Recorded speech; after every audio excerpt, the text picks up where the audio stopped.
keep on trying. I'm about that life, never quit. I'm about that life, keep on striving. I'm about that life, keep on pressing. I'm about that life, keep on shining. I'm about that life, keep on dreaming. I'm about that life, never stop. I'm about that life. I'm about that life. I'm about that life. You know, they say I'm dreaming. Yes, I'm dreaming. So what? I don't care. She's about that life. I'm about that life. It's a dream thing, y'all. Today on About That Life, I sit down and talk to a true thespian of the stage. She has starred as Mrs. Potts in Beauty and the Beast. She has starred in several tour stage productions of The Music Man, Big River, and La Caja Falls. And recently, she starred as Mother Abbess in The Sound of Music with 5-star theatricals. Here is Cathy Newman. All right, Cathy. Taji. Thank you for being here. Really appreciate it. My pleasure. I love this person so much. I'm so happy that you sit down talking to me. I want everyone to know how we met. We met in 2019. I'm gonna let you take it from there. Yes. We did a season of shows at Tuacahn, which is a theater, big, giant open air theater in St. George, Utah. And we did 3 shows. We did When You Wish, which was a Disney mashup of all different things. And I was Mrs. Potts. Yes, you were. And you were Tiana. Yes. Fun.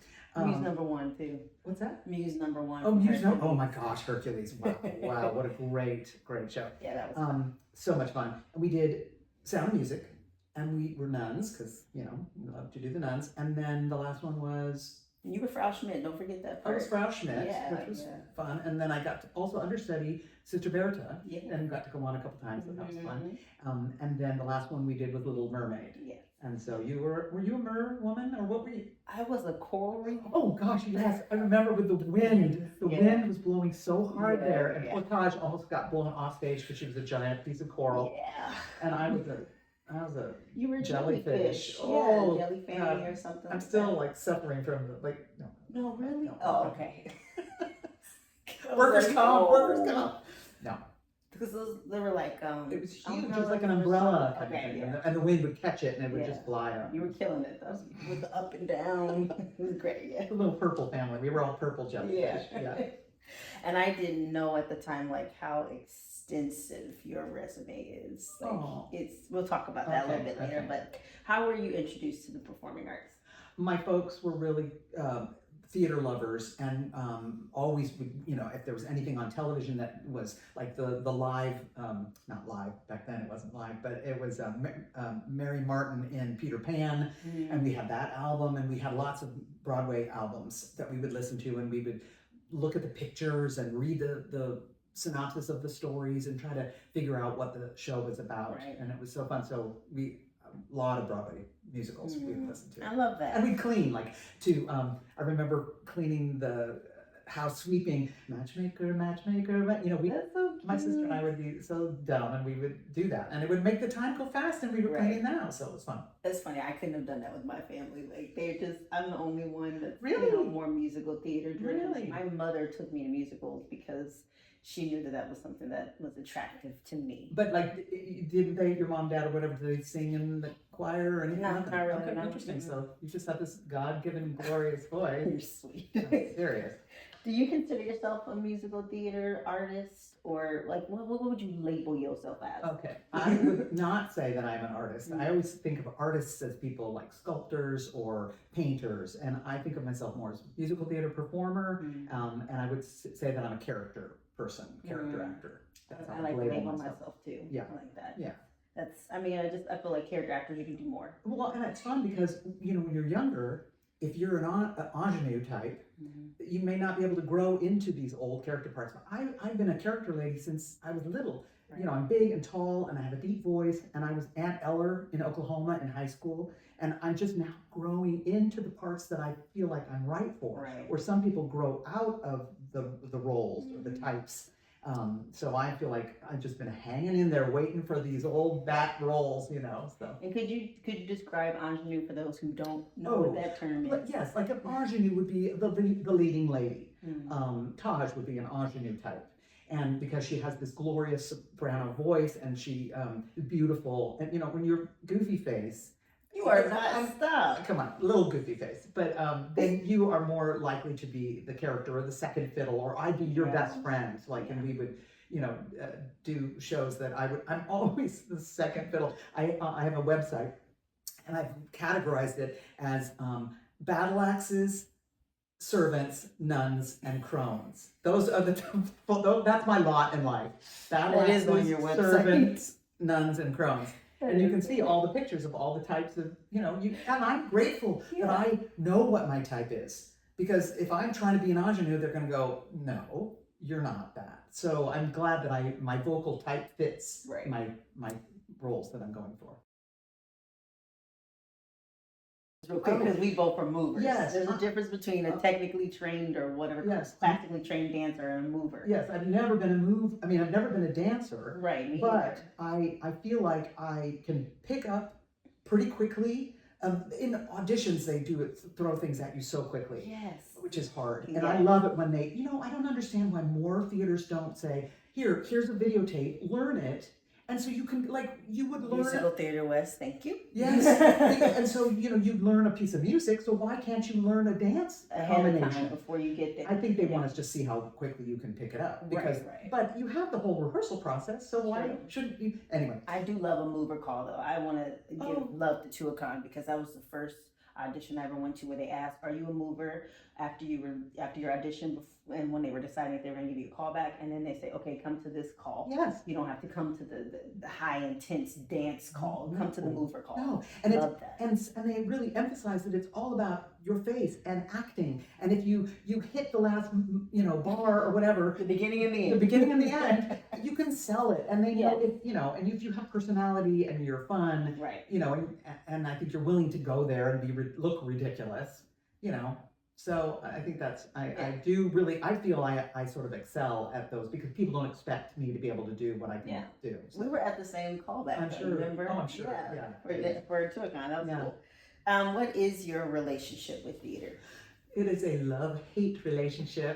I do love the fact I love learning new things, and so learning new shows is always fun. I love meeting new people. It's just fun. I enjoy it all, the process so much. But I also wish that I had picked a career that was like stable. If I could be a teacher or an engineer or something that you do what you do and then you leave it behind, and also just the retirement situation. Like, I'm so grateful for Actors Equity that I have a pension because I've worked now for so long that I put money into a pension and they have too. Great. Yeah. But it would be I love the freedom. See, that's the yin and yang. I mean, like, I love the freedom and not having a 9-to-5 job. Right. But I would love to have a bank account that would be big, and I don't. I mean, let's be honest though, if you were a teacher, you wouldn't get paid. Well, that's true. Well either, that's true. But they get the summers off. They do get the summers off, and they deserve summers off. Honestly, they do. Well, originally I wanted to be a teacher, but then I thought, I don't like children. Why would I want to be in a classroom with 30 of them? That is ridiculous. Yeah, no, so that was not such a good plan. Yeah, I gotcha. How many years have you been performing? A long time. I was Pippi Longstockings in my 4th grade play, and I think that was a very long time ago. And that's really where the bug bit me. I loved, dressing up and being a ham. I've always been a ham and a laugh whore, and so that was just a perfect little training ground for me. And so then I did little shows in junior high and then high school. I was in every show that we did, except for one, I think, because we do a fall play and a spring musical. And I got to do almost all of them. So that's come on now. That's kind of like with me. We did 3 shows. Wow. Yeah. Wow. So, but the musical one, the one in the winter musical, was the one you wanted to do. Yeah, out of everything. If you were to describe musical theater, the term musical theater, to someone who had never seen a production, how would you describe it? Well, it's almost indescribable, but it is, you would tell a story, and then when the story becomes so heightened, then people break into song. And sometimes when even that is so heightened, then you dance. So I think that, but that's hard to explain, but this is a great quote that I found. I just loved it. Theater is an act of faith. We get a bunch of strangers in a room, the lights go out, and then we all dream the same dream, which I just love. And the other quote that I love is from Kermit the Frog. I've got a dream too, but it's all about singing and dancing and making people happy. That's the kind of dream that gets better the more people you share it with. This is so sweet. I love that. Kermit. I know. Love Kermit. Absolutely. You already mentioned your first theater production, which was Pippi Longstocking. Yeah. Like, what's a vibrant memory from that show? Oh, well, not particularly from that show, but if I can give you from my first big Professional. well, not professional. It was high school. It was my freshman year in high school, and we did Godspell. Oh. And I felt very fancy because I was one of the few. There were only like 3 freshmen that got in that show, and that's a very small show. I think there's like 13 people or something like that. And so I was thrilled that I got it, and I remember so clearly thinking, "Oh my gosh, this is the big time," because we had a psych, which is like a big, piece of fabric, like muslin fabric that's on the back of I think that's psych, I think that's what the name of it is. And they had a strip of lights, and they had gels on them, and they were like red, green, yellow, purple, whatever. And that to me, it's like I can see it in my mind's eye. I'm thinking, oh my gosh, this is like Broadway, And we had chase lights. I remember the little chase lights that went around, and I just thought, oh my God. And we had a choreographer who was not a teacher. He came and taught us the dance. I mean, it was really just so much fun. Yeah, so great. That's a great way to start your your journey. Absolutely. Yeah. I love people who started in high school. Yeah. Because then you definitely you cement a love so that you're willing to, after high school, go out and actually try to see if you can pursue this for real. Right. Well, it was interesting because my father was an attorney and my mom was a teacher, and I thought I want to, be an actor, and so I'm gonna go to like some drama school. Right. And my folks were like, "Oh no, we're paying for this. No, I don't think so." So I went to San Diego State, and I was going to be a drama major. Right. And then my parents were like, "No, you have to have a real job. Kind of it's fun that you love theater so much." Right. But so then I was going to be a teacher. That was my plan, and then I was like, that just didn't fly. But did you finish I did. I got not my teaching credential, but I have my bachelor's, and I really thought I was going to be a teacher of the deaf. We had the whole deaf program in my elementary, junior high, and high school, so I had learned sign language, and and in fact, in Godspell we did all good gifts around us, and we learned the teacher. She came and taught us the signs for that, and we got to sort of include the deaf kids in the school, so it was neat. Oh wow! Okay, we should go back to doing that though. Oh, love it. Yes. What was your first professional tour? Because you've been on. First, let's talk about all the tours you've been on. Let's talk about that first. Yes, I've been on 8 tours, which is pretty fun. Can you name them all? I can. I didn't write them down. Let's see. Les Mis twice, because I did it and then I went away and then came back. Les Mis twice. La Cage aux Folles. I did a small tour of Sound of Music and a small tour of Music Man. Big River, and that's the Deaf West Big River, which was, I'll talk about that later. What else? South Pacific and music. My Fair Lady. Okay. So, a lot of Rodgers and Hammerstein. A lot. Yeah. Is it Rodgers and Hammerstein or Rodgers and Hammerstein? Hammerstein, I think. Okay. So I hear it both ways. I know. And it's just like, okay, I don't want to be disrespectful. No. But see, like I said, very extensive resume. Because that's a lot of you tours. said 8 tours. A lot of people can't say that. No. That's impressive. It was. Yeah. It's fun. I do, and the thing is that I don't have a home of my own, and so to be in a hotel room is great for me. Right. I can totally live in a tiny house. That would be perfect for me because I don't want a yard that I have to take care of. Mm-hmm. So being on the road was really fun because they paid you to see the country and to see the world. I got to go to China with Les Mis. I got to go to Tokyo with Big River, Canada. I mean, so it's been really wonderful to get to to tour the world and do what you love to do. Was there anyone that was like your favorite out of all those tours? The tours. I thought you were gonna ask about what was my favorite city or whatever. Yeah. It's You can hard. say that too. Like, hard- I hard love to- that you went to Japan. Like, that's amazing. Oh my gosh, it was incredible. I think it's hard to say. Les Mis was my first big one. Yeah. And it was. I was thinking Les Mis. It's pretty fabulous. Yeah, I mean, it's so well beloved. Oh. I understand why it's all over the world. Yeah, now. and I came in after they had been going for like 16 years, I joined the company. I mean, it's crazy, but yet it was for me, new, and all the people that were around me. It was most of the people. We had some people that had done the tour for, we had one guy that had done it for like 11 years. Wow. I can't even imagine. I did it for a year and a half, and I was like, okay, that's enough It misery. wasn't in 2004, was it? No, Oh, I it did- would have been crazy if you said yes, Why? 2004. I saw it in Oh, 2004. Yeah, I did it in 2001 and 2. Oh no, wait a minute! I came back. Was it 2003? I think it was I think- 2003. Okay, 2002, 2003, somewhere around all there. right, that's funny. What if I saw you? You might have. You might have. So funny. Did you come to the Schuster Center in Dayton, Ohio? Because if you did, Maybe. I probably saw you. Maybe. I saw, speaking of somebody that we worked with in Tuacahn, Dallin. Oh You yes. remember Dallin? Yes. Well, so when he was talking about he was a fan of the opera, I was like, did you ever come to the Schuster Center? He said, yes. I was like, I saw you. I had friends that showed me their program, and they're like, "Here you are." It's so crazy. Yeah, that's the great thing about theater. It Yeah. unites us in some ways. When did you earn your equity card? I had to call Equity to find out because I didn't know you had asked me Yeah. all these questions. So in 1998, so I guess it's 28 years. Wow. Crazy. to Go think of. on now. Yeah, that's nuts. And how is your relationship with equity?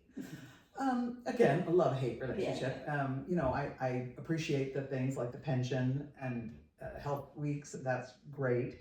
Some of the things are frustrating. The website sometimes is a problem. Signing on to try to get an audition is sometimes a problem. Not so much here in LA, because there's way fewer people that are going for actual live shows. Yeah. But in New York, I mean, you click on a button and there's 5 million people that are trying to get into that website at the same time, and it's just a nightmare. How was it before they had the website? You had to you were talking about, you had to go a week prior to sign up for a chorus call, and I mean, luckily when I went to New York, I didn't have a job. Yeah. I mean, I saved up my little pennies, and so I was at an advantage because I could go anytime and sign up. I felt badly for people that had to have real jobs. Right. So I was. Cathy's that good. She don't No, need a wait table. But what I would do is I would save the money that I would get from tours or Right. whatever, Yeah. and then be able to buy my freedom. That's smart though. Yeah. I applaud you for that. Because for being smart about your sometimes finances. people would, I would hear people, they're like, oh yeah, I'm a waitress, and I am up until 2 a.m. closing my restaurant, and then how are you supposed to be vocally rested and ready to go? Wow. I thought, I'm so grateful that I can just wake up and focus on my job, which is getting the job. Right. And that's what people talk about. The hardest part of it, that's the work part, and the job part is getting the job. Yeah. Once you get the job, then it's like, this is fun, and I have a great time. I do a lot of auditioning. That's ultimately your job. You're an that is- auditioner before yeah. you're actually an actor. Yeah, and there are some programs like CCM, which is Cincinnati Conservatory of Music. Yes. I feel that those kids that come out of there, they are taught to audition. They're like audition machines, and they know how to book it and get the job. And wow, I mean, that is a skill on its own. It's a completely different skill set than doing the job. Oh yeah, I wish I was a better auditioner for sure. Oh. Sometimes I just Can I tell you, this is so come interesting. on, tell me. It's so interesting. I was fortunate enough, I asked the folks from Tuacahn, because I had done 3 seasons with them. Right. Last season, I think it was last season, if I could be a reader, or if I could be a reader and sit behind the table during nice. auditions. Yeah. And they were really nice about it and said, sure, of course, come. And, and I was nervous because I didn't want to mess up for you. Like you come in and I'm screwing up my lines, whatever.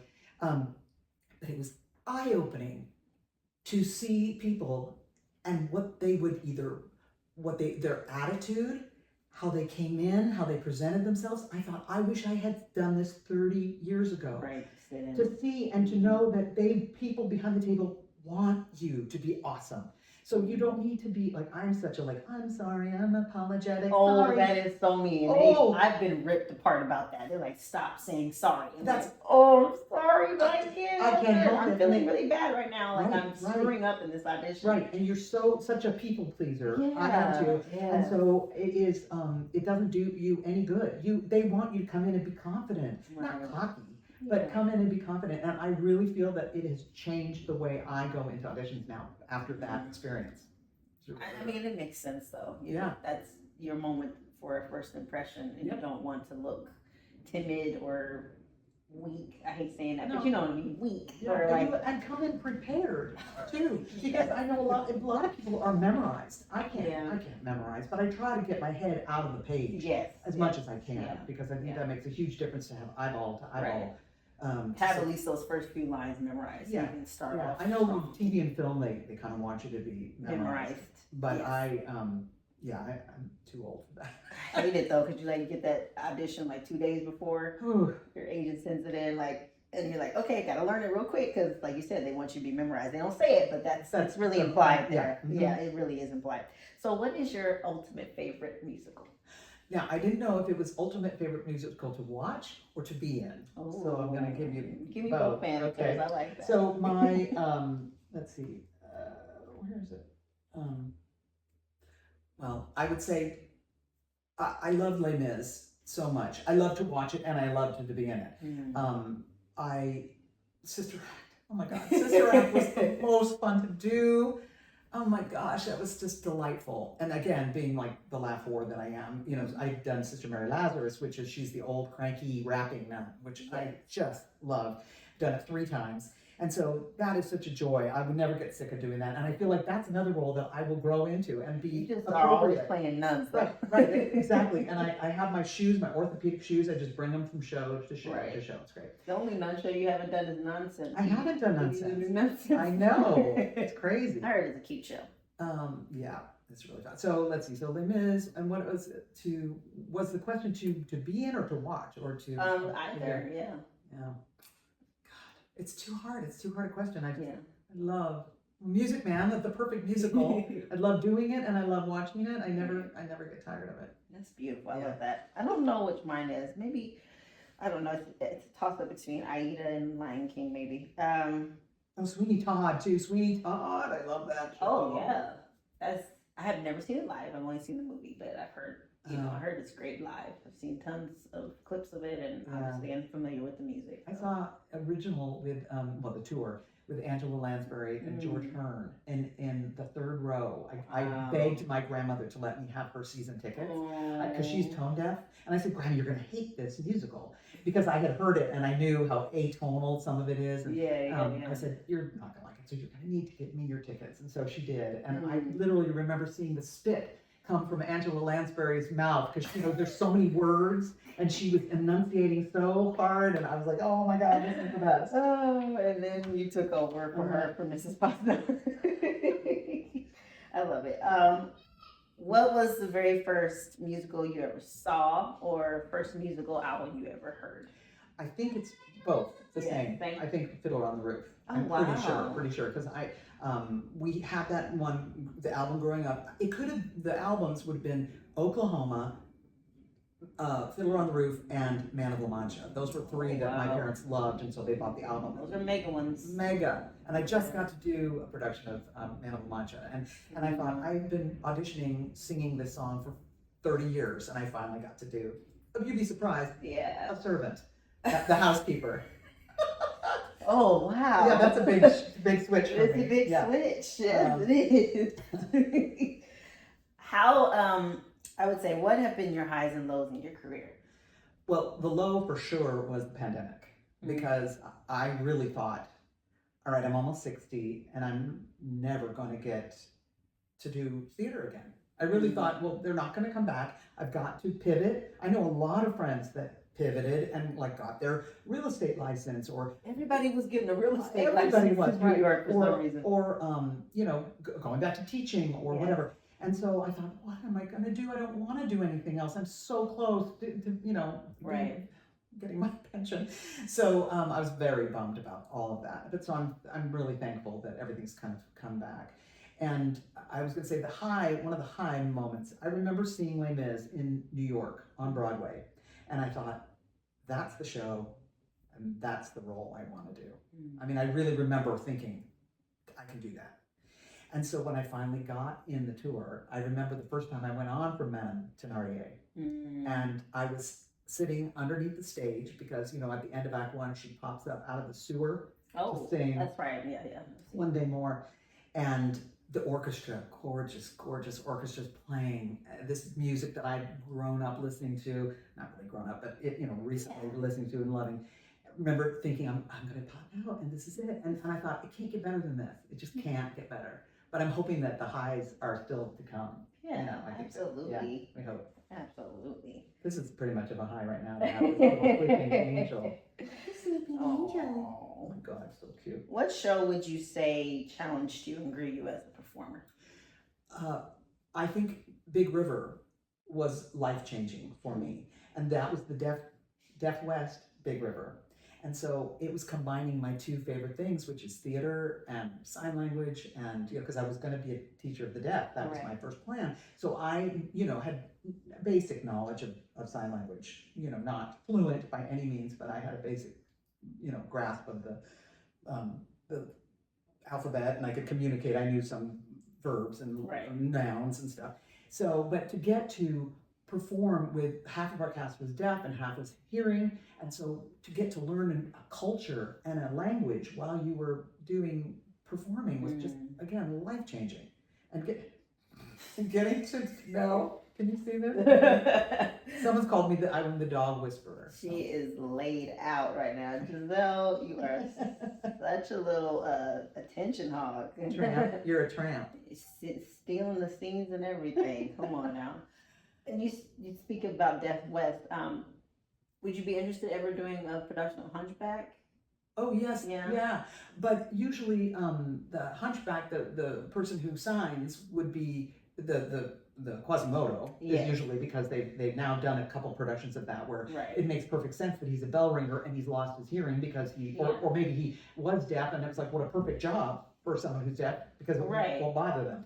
I never even knew about that version, that because of the bells, that's why I never thought about that. That's pretty clever. Either way works. I just like the fact that they were given an opportunity. I do too. It's just and sign language is so beautiful and theatrical. It is. And that's why I think I was gravitated toward being a teacher of the deaf, because I thought it's so theatrical. I love signing. Yeah. And it's so beautiful. If you ever watch, like when there's a signer that's come to interpret the shows, to see, I have a hard time keeping my focus on my fellow actors when I was like, I really want to watch and see them signing, I heard recently there was a production of Hunchback where everybody was, they actually had the voice actors, the singers off to the side. And everybody that was on stage that was like in character, they were all deaf actors. Very cool. Yeah. Well, there's a new, Deaf West is doing American Idiot, which I heard about that, and it's going to be, the whole thing is going to be like my Deaf West Big River, where there's hearing actors and deaf actors and stuff, but they're all like in their 20s, and so I'm like, okay, I guess there's nothing for me in that, so I'll just go and be a good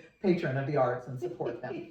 Yeah, but you should totally do it one day. Yeah, I love that show though. Any regrets or things you wish you could have changed about your career? I wish that I had learned how to read music. That's the biggest, saddest thing. And I took like 7 years of piano, which is crazy because I did not read a note of music. I must have done it all by ear. I have a really good ear. Yeah. And so I would, like, my piano teacher would play, and I'd sort of like bang around until I got it, and then I'd memorize it. And so I never learned. I mean, if I sit by a good alto, and that person, and then I can look and listen and go, oh, I see where the note is going up and down. But these, sharps and weird, jumps, intervals. Can I tell you something? Tell me. I can't read music either. I think a lot of theater people can't, and I would say to you all, if you're looking and listening, take sight singing or sight reading or learn how to play an instrument, because I think it's just huge, and also like rhythmic and timing and stuff. But I get my little trusty tape recorder and I play and I memorize it that way. Yeah. And so I know. I mean, I took a musicology class. I had to with my show choir, so I know some things. Yeah.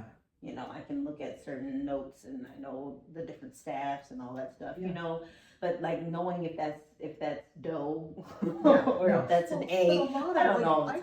heard Luciano Pavarotti didn't read music, and here he, you know, Mr. Opperman, Mary Martin, I heard she didn't. Adam Pascal couldn't or doesn't Doesn't. still, I don't know. No, yeah, I think it's amazing that I've had this long career, but In the musicals. it doesn't really matter. I mean, it's altos are harder because, of course, you're not singing the melody most of the time. And that's why I was used to doing melody all the Right, time. when I right. was And so I first feel like if I can get with somebody who's a good sight reader, right at the top, Right, I right. can, you know, usually get Yeah. it.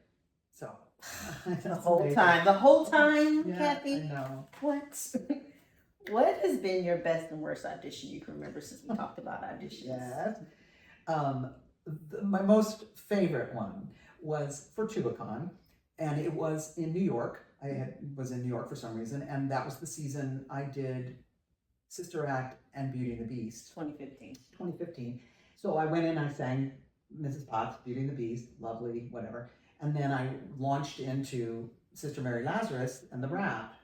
And Scott Wojcik, who is the wonderful casting director for TubaCon, at the end of the rap, he gave me a standing ovation. Oh. And I'm telling you that has never happened in my life, and probably will never happen again. But I was just so blown away by that, and what a gift that was. It just made me feel so great. So that was like a highlight for sure, my favorite one. And my least favorite one was a production of 42nd Street. I don't even know where the production was, but it was in New York, an audition. And I thought, oh, I'm booking this, Maggie Jones. I thought, I'm booking this. This is going to be great, because they asked all the competition to go home. They're like, thank you very much. Cathy, would you stay? Okay. Got the job. And I read with all the guys that played Bert. Yeah. And then come to find out later that the role was cast and they were using me as a reader. I was so pissed. Yeah. It was. Why? Yeah, that, I don't know, but that really made me sad. But I Man. didn't get the job. And that's a cool role, because that'd be perfect for me because I don't tap. So Yes. the one role, a female Right. role that doesn't tap, like, oh, Okay, sign me up. right, Yeah. I would love to. That's just cruel. Okay. Who is your favorite Broadway performer? Or you can list a few that you. Yeah, it's, oh God, again, that's so hard because there's just so many different. I would say Angela Lansbury has sort of been an idol of mine. So like anything she did is what I want to do. Dorothy Loudon, same. She was the original Miss Hannigan. I just loved her. For the men, Nathan Lane, like honestly, God, he can do anything. Yeah. I've seen him in musicals. I've seen him he was in Angels in America. Blew me away how horrible he was. I mean, character. He's Fabulous. He's pretty transformative. Amazing. Brian Stokes Mitchell. Oh my God, the nicest man. And I got to work with him 4 times. Okay, we need to talk about that. Yes, the nicest I man. love him. And God, just open that mouth and glorious sound. And so the combination of being such a great human, so good. Yeah, I love that. So those would be and Melba Staunton, who never does really, well, she doesn't do a lot of Broadway. She's a British actress. And Okay. She woo. Wow. She says, "Don't stop Don't running." stop. Yeah, I love all of those names. Yeah. Absolutely. It's hard to pick one. Yeah, I'm it is not- hard. I would pick Audra McDonald at Oh, the top, but Sure. there would be other people that would come along with that, but she would be probably. Have you seen her? Two things I've seen her in recently. The Roger and Hammerstein, they had an 80th on PBS. You can look it up. She was fabulous in that. And then she also did a whole concert, just her, at the Palladium in London. see it. And that also is on PBS. You Oh, could okay. probably stream it. She was out here. I think it was several months ago. I was sad that I missed her because I do Fantastic. want to see her in concert one day, and I will. Well, and Next time she comes out here. I always think of her as just a legit soprano, but she did all genres and Yeah. amazing. What a gift. Whew, Lordy. Yeah, she's legit. Mhm. So Brian Stokes Mitchell, since we talked about Audra McDonald, Okay. I love him. I do too. I love that you met him. I So you only worked met him, with but him 4 times? worked with him 4 Oh. times. There used to be a company, a real estate company out in Southern California called Tarbell Real Okay. Estate. They still probably are around. But the man who was in charge of it, he loved musical theater. And he would go to New York, frequently and see these shows and pick who he wanted, and he had all kinds of money, and he decided he wanted to do a thank you to all his real estate staff, and he would put on a like full Broadway type musical, and he got people, crazy. And Brian Stokes Mitchell did 4 of them, and he was my I think it was he Javert or Jean Valjean? I think it was Javert. When we and I was Madame Thenardier, and that was really fun. Les Mis. It was a concert version. It wasn't the whole show. Yeah. Baby. And then he, gosh, I can't remember what. Every year it was different. Like it was a Roger Hammerstein tribute, or it was a, he would have different themes. Right. And I have to tell you, do you know Nita Whitaker? No. Oh, she's fabulous too. They did the Young Americans, which is a group of young people that perform. I don't know if they're still around. I think they are. They were the ensemble of this industrial show that we would do.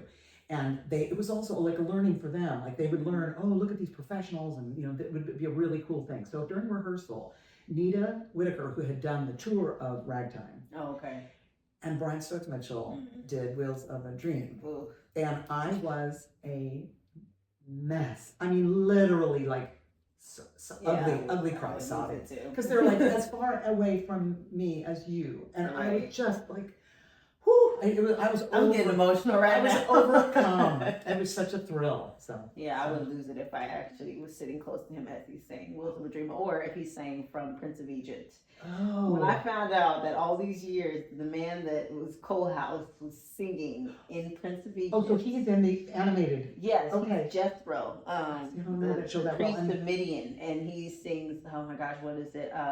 Through Heaven's Eyes. Oh. And he sang it with the Mormon Tabernacle Choir one time. There's a clip of it. I just love it because he's just glorious. Isn't that fun? How fun to get to. Yeah. He's the best. I have one more question before my last question. Yes. How do you feel about the future of Broadway? I think it's strong. I think it's people are feeling more comfortable about going back, without masks and being able to be in groups of people, and I think that's good. I think that the diversity is great now, and so many more people are being included both on stage and off. Like people that come to shows. So I think that's great. Last night it was interesting because I watched the Tony Awards, and I haven't been back to New York since the pandemic. Oh, wow. And so I thought, I don't know any of these shows, and I feel old. Like some of the music and I barely all the time ever really know what shows are on Broadway. But I don't follow it like that. Right, but like Alicia Keys and that Hell's Kitchen. Yeah. And Keisha Wallace, is that her name? Yeah, I think so. Yeah. Oh my God, I just didn't really know her, but then I looked her up, and she did Dreamgirl, she did Big River, she's done a ton of stuff, but I wasn't that familiar with her. Right. But that voice, my God, like I don't know, that's God-given. It's just like gloriousness. Yeah. And I loved her speech, and she said, "Never give up. Just keep plugging." And I just loved it. Don't give up. Do your dream. Follow your dream. So I love that too. Yeah. Last question. Oh, yes. Ready? Yes. Do you like yourself? That's a really hard question. Sometimes. Yeah. Sometimes. I do get annoyed with myself because I am inherently lazy. Don't really want to work that hard. I don't want to lose the weight. I don't want to take the voice lessons and the dance classes. I'm lazy, but I have been in this business a long time, and I've been plugging along. I feel like I have tenacity where people would have gone, I'm out of here. I can't do it. I have the good fortune of having family and friends that take pity on me and let me stay rent-free with them. And so that is a gift, a huge, huge gift. I don't have overhead. And so I do a lot of pet sitting and house sitting. So I stay with the animals and get to live at the people's homes. And so I have a roof over my head and a little income, and that's really all that matters. And I'm happy doing what I'm doing. But so the tenacity, I'm proud of myself that I've stuck it out this far. I do feel like I'm a good friend and a compassionate person, and I love to make people laugh. And so I think that, I do like myself in some respects. Right. I'm frustrated with myself and others, but I think that's all of us, don't you think? Yeah, a lot of us are lazy. They say that about actors in general, that actors are lazy. You know, we complain when we don't got a job, then we get a job and we complain. I was going to say, my favorite quote is, how do you get an actor to complain? Give them a job. Yep. Because when we get the job, then we lose all of our free time to do the stuff that we typically doing. But when we're doing those things, when we have the free time, we're complaining that we don't have a job. Or I want the job, and you get there and you get your rehearsal schedule. It's like, I don't want to come in tomorrow. Right. Do I have to come in the whole time? It's Right. like, who are you? Mm-hmm. So, it's crazy. But I like you. I love you.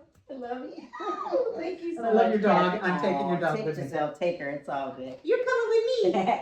And thank you all for watching, and I will see you next time on About That Life. Bye. Bye.